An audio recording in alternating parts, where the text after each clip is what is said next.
Hello, everyone. I'm Bill Raggio. I'm a senior fellow at Foundation for Defense of Democracies and editor of FDD's Long War Journal. This is Generation Jihad, the podcast that covers all things in what used to be known as the Global War on Terror, but we now call the Long War.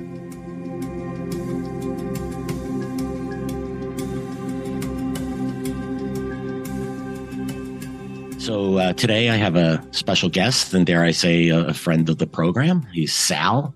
He is the co-host of the Mid-Rats podcast, a great one. I've been on there and highly recommend it. He also writes on Substack. You can follow him at CDR Salamander on Twitter. Sal's a retired Navy officer and has been, well, look, he's the guy I go to when I want to know all things about the Navy. Sal, welcome back to Generation Jihad. It's been a while. I think the last time we talked, it was about the Ukraine war, beginning of the Ukraine war. It's great to have you back on. Well, it's great to be back on with you. I always enjoy our conversation.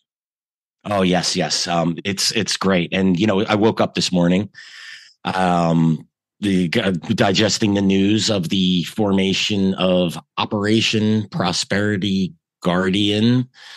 Yeah, that's a great name. It's Secretary of Defense Lloyd Austin announced this after meeting with officials in the Middle East, and it is to, we'll get into that, designed to counter the Houthi threat that has, dare I say, spiraled out of control in the Red Sea, the Bab el-Mandeb Strait, and the Gulf of Aden. Sal, I have a first question for you. Why does this need to be formed? Isn't there a task force and a maritime commission that is established in this region to deal with threats of piracy and other issues in that vital waterway? We have a whole slew of them. I mean, the one that a lot of people are familiar with, which I joined in alignment with quite a few people. Claude Barabé is one of them, who is cynically looking at CTF 151. It's just an opportunity for the Chinese to spy on everybody and to increase their excuses to deploy that area of the world and build a carrier pier in Djibouti and everything like that. But there are other. We saw the first attacks that came after the explosion of violence out of Gaza on the 7th of October. There was even an assist by the Japanese, which may have been just talking on the radio. We don't know what that is. But you have a multinational force down there that has been off of in the Gulf of Aden and off of Horn of Africa for a long time for the old school Somali pirates, who seem like they might be back in action recently as well. They're joining the party. Yes, they have. They were involved in one of these incidents where it was a sort of a free-for-all. That was an interesting one. Yeah, it was almost like they put out their own letters of marque. But obviously, what exists doesn't satisfy what we think needs or we want to do. So we're having to, form another party with some nations, with some not. But like a lot of things that have occurred since the 7th of October, this is a very clarifying event that I hope people are keeping the receipts on. Because it was announced this morning over the weekend, it leaked out they're forming it. But as of right now, the nations are going to participate. From Europe, we have the Brits, the French, the Italians, the Dutch, the Norwegians, and the Spanish. Our friends from North America, Canada, will probably be able to squeeze a frigate or two out now and then. We also have Bahrain, which is our headquarters at, and we have the Seychelles, which, okay, that's nice. Maybe we can do some resupply in Seychelles. They really don't have much of a navy. But I think what's interesting there is who hasn't joined. And the first things that come to mind is, we all have to look at this in the larger things that's going on here, because the Houthis are just a proxy like Hamas in Gaza of the Iranians. So they're not going to do anything without at least the tacit approval or in alignment with the larger goals coming from Iran, whatever those might be. But you do not see the Kingdom of Saudi Arabia. You do not see the United Arab Emirates or anybody else in the Arabian Peninsula besides Bahrain joining in on this. And frankly, I don't blame the Saudis and the UAE for doing that because uh, they have been stomped on for the the war they've been fighting against the Houthis for a long time. The President administration has said some unkind and undiplomatic things towards them. And if I were Saudi or UAE, I would probably go, yeah, good luck with that as well, unless you're going to give me something to change my mind. I think it's disappointing. The Australians are not coming to play. They have made some statements that they have more important things closer to their waters. Well, hello, so do we, and you're much closer than we are. I understand the Japanese, because of their ongoing issues with coming out of their shell after the World War II many moons ago. It's only been 80 years. I mean, sure. It's only been 80 years. But they're a maritime nation, as are the South Koreans. And the South Koreans and the Japanese both have significant navies that are highly interoperable, very professional. It'd be nice for them to throw a bone in there, but they don't feel the requirement to. In Europe, no shock that the Germans aren't coming out to play. And smaller nations, we always have to remind ourselves. Denmark has always been a great partner with us, as you know, since 2001, but they're only a nation of 5 million and change. That's a very small country. But on that, like some of these countries can join just at least in principle, right? I mean, or we can't send a ship now, but instead of one of our frigates being part of standing naval forces 2 for NATO, we're going to send it down to you on February 28th. I agree. Same thing with Belgium. Again, they don't have much, but they're a nation twice the size of Norway and Denmark. But there are, of course, the 800-pound gorillas in the room. We know why the Russians aren't coming out to play. And nor is the People's Republic of China. But these are very important maritime nations. However, when you notice whose ships are being attacked and whose ships aren't, nobody's messing with the Russians, nobody's messing with the People's Republic of China, and no ship of any nation that is transporting hydrocarbons from Iran are being touched. That should tell everybody what's going on. That might have something to do with why some of the nations you would want to participate have bowed out. Of course, Egypt would have been nice to have been able to play because if nobody goes through the Suez, that costs them a lot of money. But I think a lot of this is being looked at rightly because the Iranians are looking at this through the prism of what is happening up in Gaza. And that I think is playing with the politics of some of these nations who otherwise they sure like to prattle on about the international law and the international order, et cetera, and so forth. Well, here's some low-hanging fruit to help enforce that. And, they're nowhere to be seen. So there's one other country that you left out there, and that's and I actually agree with you, Sal. The Saudis really should be telling us to go pound sand. And anyone who listens knows I'm no fan of the Saudi government in any way, shape, or form. But the treatment of the U.S., I mean, one of the things that should have been done at the outset here was to, re-talk to the Saudis and the UAE and like, well, maybe we can support you in your fight against the Houthis again. Let bygones be bygones. Yeah, it's okay to apologize diplomatically. Yeah. There's nothing wrong. We were wrong. I mean, that's something this administration can't say. I mean, look at Afghanistan. They still can't. They still view that as a successful withdrawal. This administration can't, despite what everyone in the world saw on television. So, the Saudis and UAE really should, they have, by all rights should be telling us to pound sand. By the way, look at the way they treated Vladimir Putin when he arrived, and as opposed to how they treated Secretary of State Blinken, left him on the tarmac overnight. So I don't blame them. I do the same. Yeah, and the other country though, India. That one's a surprise to me. But I think the Indians, they have a very complex relationship with the Iranians and try to remain neutral in these issues. And so I do understand them not being it, but I would say it's disappointing. And it's an aspiring, global nation that has I maybe you would disagree. I would say a robust Navy that could probably contribute to this, or at least contribute in name, right? These are important. The statement is just as important as the contribution. Yeah. And, Mumbai, or Bombay, as I always call it, it's only 3,000 kilometers from. I mean, it's right there. They're another one that has a great maritime tradition, and they have a lot of their nationals on merchant ships plowing the seas. But like you said, they've got their own little calculus that they're working. But you're right.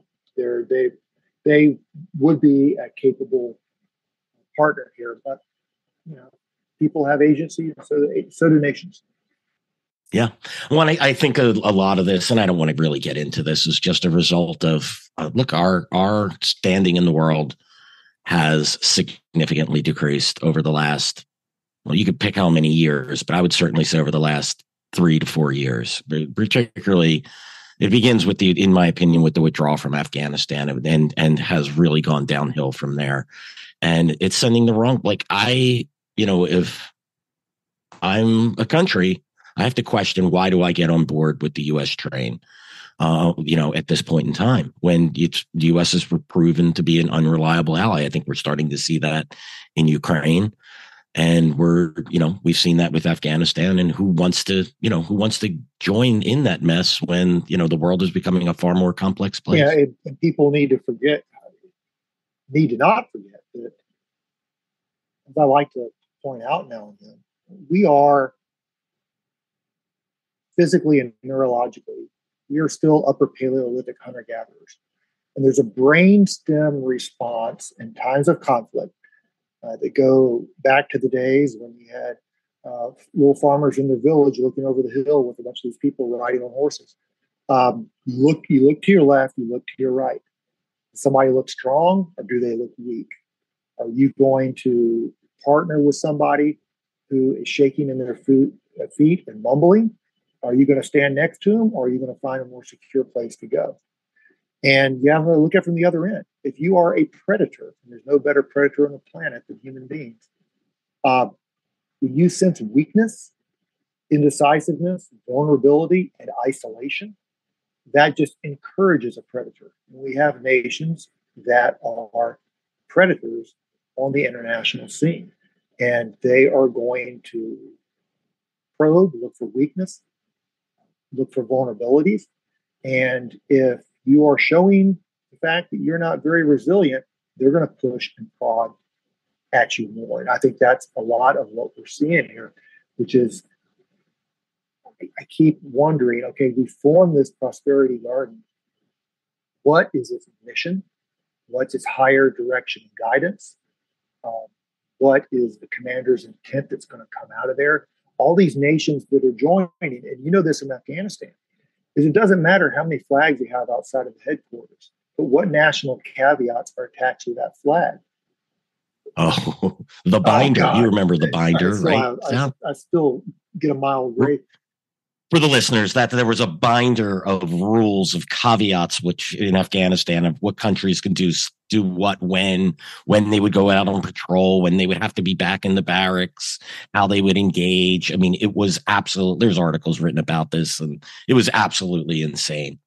And I'll use this as an example. One of my favorite examples, because it really torqued me off at the time. Anybody who had left Kabul airport to head over to HQ ISAF, you know what you drove through. You know what all that entire city was a nightmare. And I think this was in 07, 08. One of the gates was guarded by a Belgian contingent. And I was talking to the NCO who was running it, because I knew what their national caveats were. And this is obviously the war's lost, so we can talk about this now. But his REs were such that he could not direct any action beyond that gate. So I asked him, like, so when I come out of here, if because I'm with the Brits and the Kiwis, if our little Land Rovers get smashed and we're in trouble, can you come get me? He's like, no, I can call for somebody else to do it, but I can't do anything for you. And so, okay, you have our line of ships out there, and I'll use the same thing because it's Belgium. You've got one of the few seaworthy Belgian frigates out there, and their tasking is uh, you can call for help for what you see, you can report what you see, and you can only fire weapons in self-defense. Okay, I guess you're a drone sponge, but what are you really out there doing? So, okay, we have 8 ships there, but I would use them as the American equivalent. For instance, if you had, again, we'll go back to our safety spot in Afghanistan. If I had a British or an Estonian or a Danish company out there, that's a U.S. equivalent. They can pretty much do what the U.S. can. So equivalent units. So you have 8 warships out there. Okay, of those 8, 3 are American. The other 5, out of that 5, what equates to 5 U.S. ships? 2 of them, 2.5. And that's one of the frustrating things for the commanders, because then they have to place the ships where they want them. So that's really what I would like to know. I'd also like to know. I know we will intercept missiles and drones headed northwest to Israel, but will anybody else? Right. Yeah. And you anticipated my question, Sal. Yeah, that is that. I mean, and obviously, look, we don't know. I mean, what is the mission? Is this, ultimately, are we escorting ships and just doing a protection mission here, or are we actually going to actively target Houthi capabilities? I mean, one of the things, there were 2 statements. There was a statement yesterday from Secretary Austin. There was a couple paragraphs, and then another statement issued by the Department of Defense. And it used the word deter. That second statement used the word deter twice in there, not once, but twice. And we've seen this with deterrence, put that in quotes, with attacks on U.S. bases in Iraq and Syria, and the absolute reluctance of, and I can't blame the U.S. military for this. For the Biden administration, they're so fearful of escalation here that I get that, sneaking feeling that this is Operation Prosperity Guardian merely a deterrence mission? Is it all talk and little bite, or is this a mission actually designed to dismantle some of the Houthi capabilities? What does your gut tell you, Sal? Oh, jeez. Yeah, I like to put you on the spot like that. I do this to people time to time. To use the phraseology of the cool kids, it's a black pill moment for me. And here's why. You're talking about deterring people, Iranian proxies, from attacking our bases in Syria and Iraq. Well, what's an open source tells you that sure as hell isn't working. We're not deterring anybody. The only thing we're maybe deterring them from hitting the bases en masse and at the receiving end of Ma Deuce, so to speak. But we're not deterring anybody from attacking us because it keeps going on. And there's also, again, going back to the fact we are still Upper Paleolithic.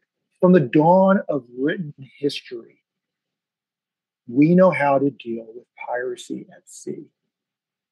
Go back to Caesar, you can go back to before Caesar. All the written records that talk about it, there's always been pirates. We know how to deal with it. One way you don't deal with pirates effectively is at your ship. You can do that for a long time. My ships, back when all the merchant ships carried guns to keep the pirates off. Now, I have enough Marines on board that if there's pirates, you can do that all day long. That's not going to stop piracy.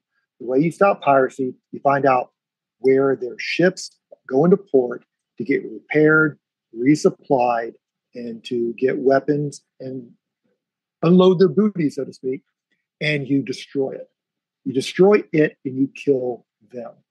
That's how you end piracy. Now, the great thing about the modern era is you really don't have to put, unlike when we first did this, we were a very young nation, the Barbary pirates, we had to put troops ashore. Though most of the most of the troops we used were local mercenaries that we had hired. You don't have to put boots on the ground. Everything from a 5-inch gun to a T-LAM to some of our standoff weapons that our aircraft can carry. We can, to use an unpopular phrase now, but it's accurate, we can mow the grass in the piracy dens and knock that back. It will come back because it's lawless.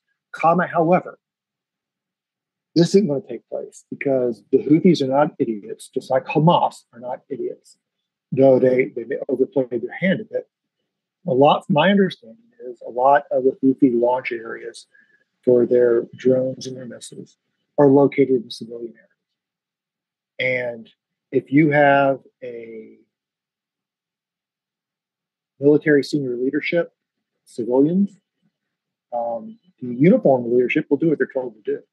But the civilian leaders, if they are queasy about being responsible for collateral damage, aka civilians that are being used as human shields and being killed, then they won't act upon it. Which for a nation that used to firebomb cities at the edge of living memory, that's always an interesting thing to ponder. But again, that goes back to messaging and understanding. The Israelis are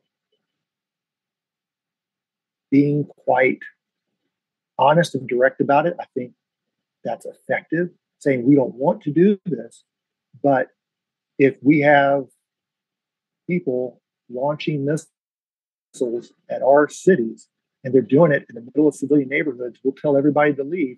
But if we take those threats out, if there's collateral damage and civilians who are killed, we are sorry, but that's not our fault. That's their fault. That's hard to do, especially when you haven't prepared the information battlefield, so to speak. But going back to, I think, what was your question? I think I've gone off center line. My apologies.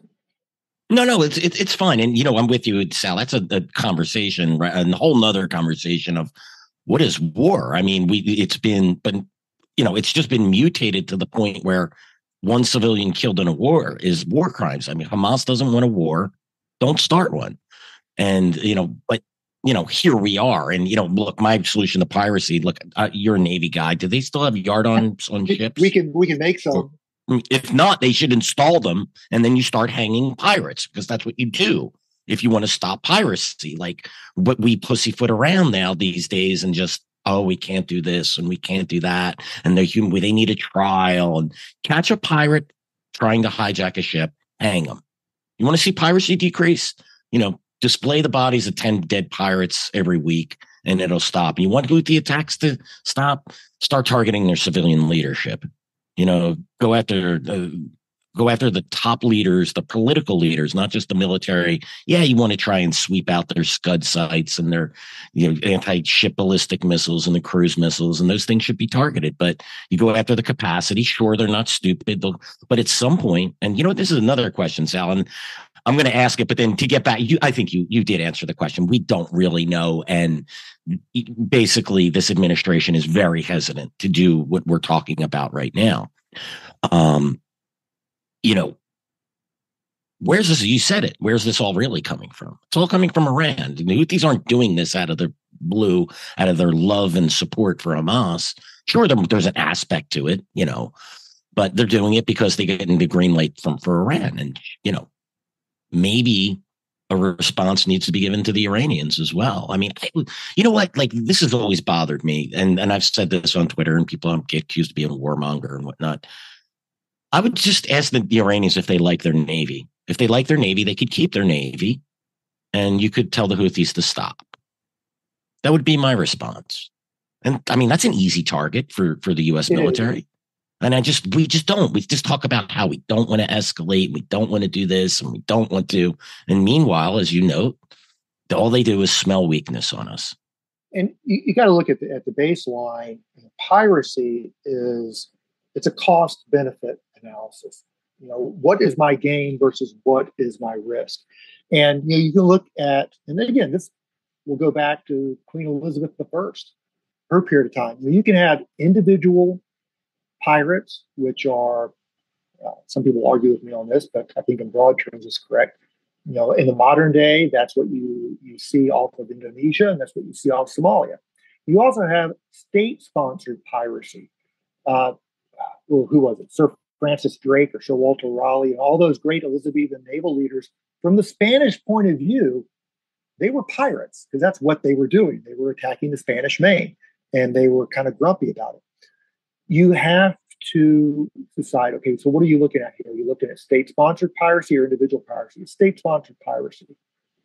Why are they doing it? We think we know why we're doing it, but you hit on it right there.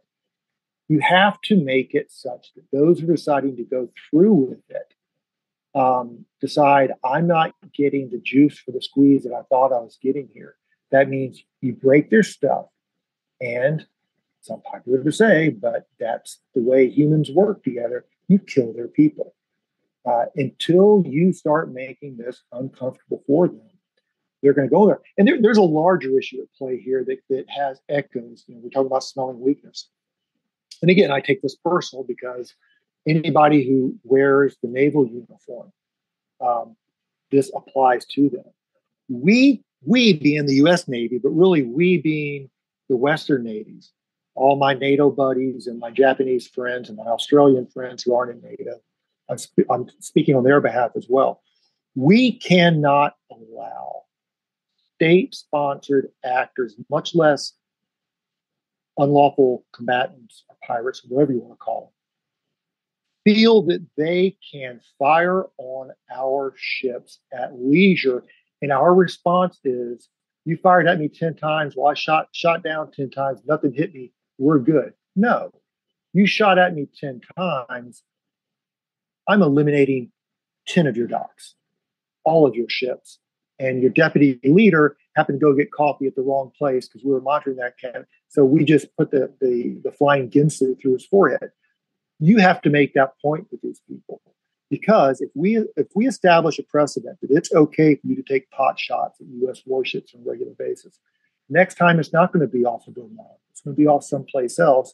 And we have to be right 100% of the time, because if we're not right, we're going to have a fully manned bridge that's going to have one of these drones go into it. And we're going to have a skipper, an XO, the NAVO, 4 petty officers, 3 seamen, and 2 officers killed and 22 injured because one of them slipped through because they're not perfect. And okay, then what are we going to do? Talk to a great American, retired Commander Kirk Lippold, skipper of the USS Cole. What happened to his ship? Not surprisingly, in Yemen, back when we thought we could go in there and get fuel. So that's one of the side issues here that I'm a little black-pilled about, is I do not like the precedents that we're establishing here, that it's okay to take pop shots at American warships. People should respect the flag. Hey, that's a U.S. warship out here. You sure you want to do that? Because remember what happened to the Houthis? I would like that floating around. Yeah, I could not agree with you, Sal. Like, I'm convinced the people that make this policies have just never been in a street fight in their life, or, dealt with a school bully. You want to stop the bully, or you want to stop being harassed, you send a message. It's unfortunate, but this is the way it works in parts of the world where they only understand force. And I think we're just doing this bizarre form of projecting our way of doing business upon our enemies and adversaries, when they clearly don't work that way. And all they do, again, they smell weakness. They see it and they smell it. Sal, this is going to be you had alluded to this when talking about the composition. Is this going to be a U.S. heavy mission when it comes to actual manning, putting ships on the seas? And does the U.S. Navy have the capacity to handle this? And do we have enough carrier battle groups? People think, well, we have, what's the number? Is it 9 carriers that we have in the fleet now? Is that right? Or is it 10? In theory, we have more than that, but it depends on how you define available. Yeah.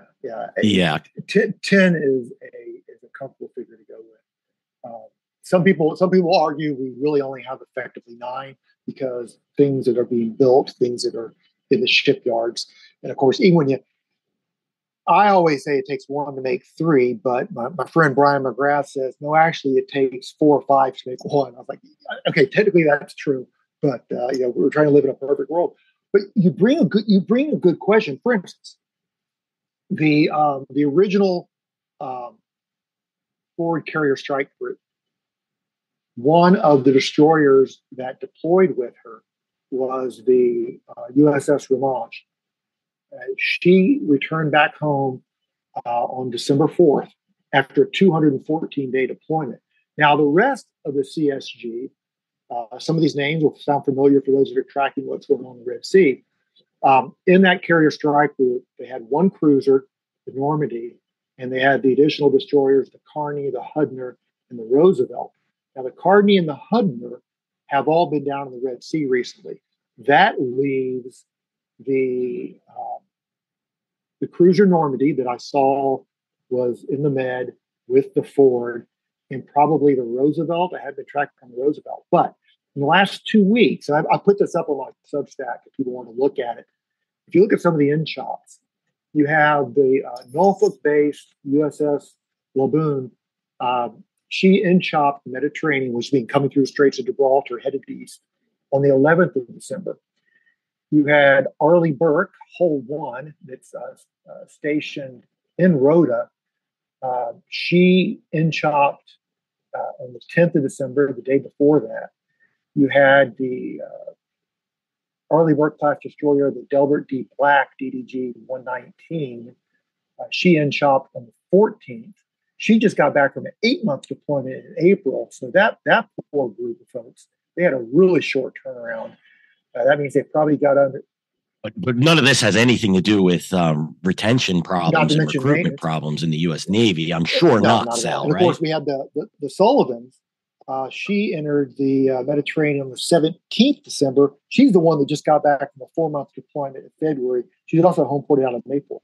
So we are, because our carrier strike groups right now, and I will stand by this argument to our dying day, do not have, in peacetime and normal operations. And right now, when the Ford got underway, she had one cruiser and she had 4 destroyers with it. They need at least 2, preferably 4 more ships to be in there. In the late 1990s, which when we were still feeding off the fumes of the Cold War, I'll use as an example the Enterprise. Enterprise back then, we called them battle groups, but I guess battle is too scary, so we strike now. The Enterprise battle group, when she deployed in 98, 99 into Desert Fox, also did Kosovo.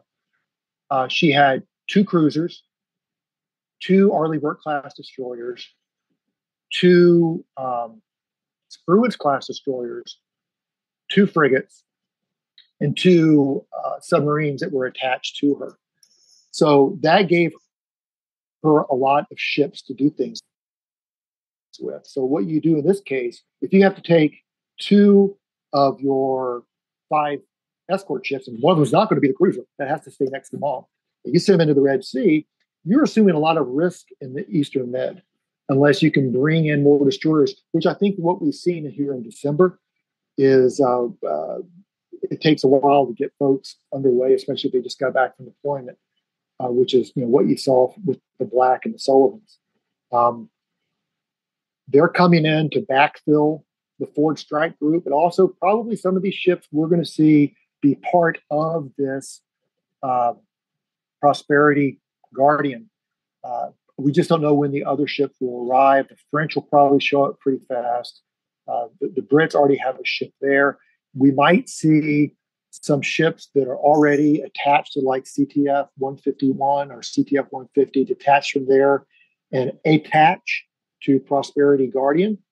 So they'll rob from Peter to pay Paul just to make the numbers work. What's going to be nice to see is how long is this going to go on? How long are the Houthis going to? Because I don't. We could ask the Saudis and the Emiratis to, hey, could you go beat up on the Houthis some more? And they're going to go, no, we got a meeting with President Xi right now. We're going to discuss a few business-related items. We'll give you a call in June. Have fun, guys. That's what I would do if I was a son. How's that working out for you? How do you like me now? So how is Prosperity Guardian going to look in June of 24? Which goes one of my pet peeves here is we constantly tell ourselves that we're going to have a short operation. How's KFOR looking nowadays in Kosovo?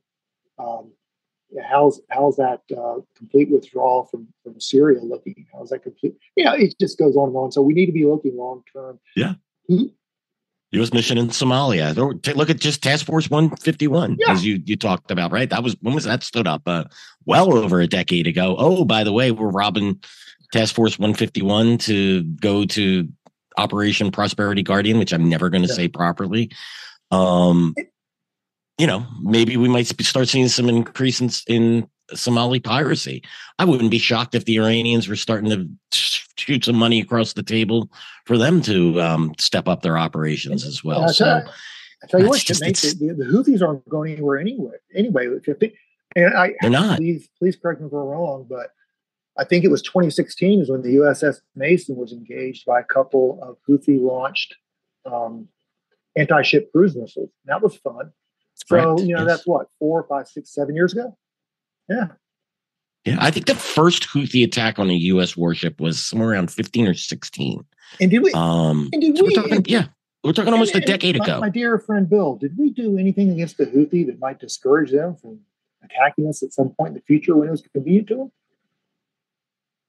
Absolutely not. Matter of fact, we removed them from the list of foreign terrorist organizations. I mean, and look, I recognize that this is largely symbolic, right? But the symbolism matters. And the Houthis, again, that smelled like weakness to them. Well, Sal, you answered my last question. Do we have the will to wait the Houthis out was what I was going to ask you.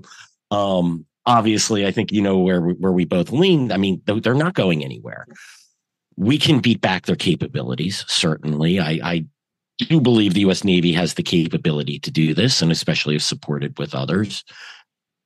But what happens when they rearm? I mean, would this require some type of blockade from the Iranians to resupplying them? This is not, I think you really hit the nail on the head. We think a lot of these engagements will be quick. We think of them as engagements and not as commitments, right? And, this will be interesting to watch, but any parting thoughts, Sal, before we walk out of here? It's one of those things that it does affect everybody, not just in the national security arena. When you have Maersk and Evergreen are we're not going up the Red Sea anymore. We're going around the Cape of Good Hope. That's a much greater distance. That's going to cost a lot more money. That's going to increase inflation. It's going to, in our just-in-time delivery environment, people remember what happened back in COVID with supply issues. You're going to run out of your favorite thing at Costco all of a sudden. So it's going to have an impact. It might peter down some if Israel does whatever it needs to do with Hamas, but it's not going anywhere anytime soon. I just fear that we're going to stand up Prosperity Guardian, and it's not going to have any teeth. I reserve the right to be wrong here, and perhaps we'll see a different story come mid-January.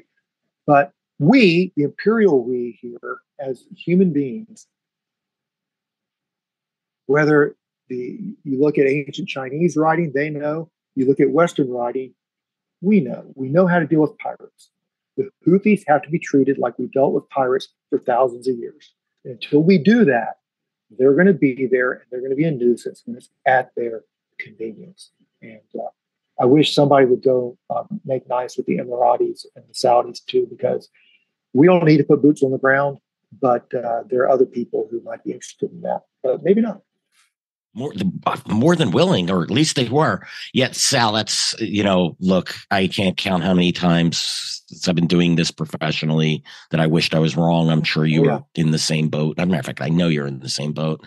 I do. I hope we're wrong about this. I hope that Prosperity Guardian stands up. It has teeth, that we really get to the heart of the problem. It's not just the Houthis, it's the Iranians. And that we could beat back this threat, because this sets a horrible precedent,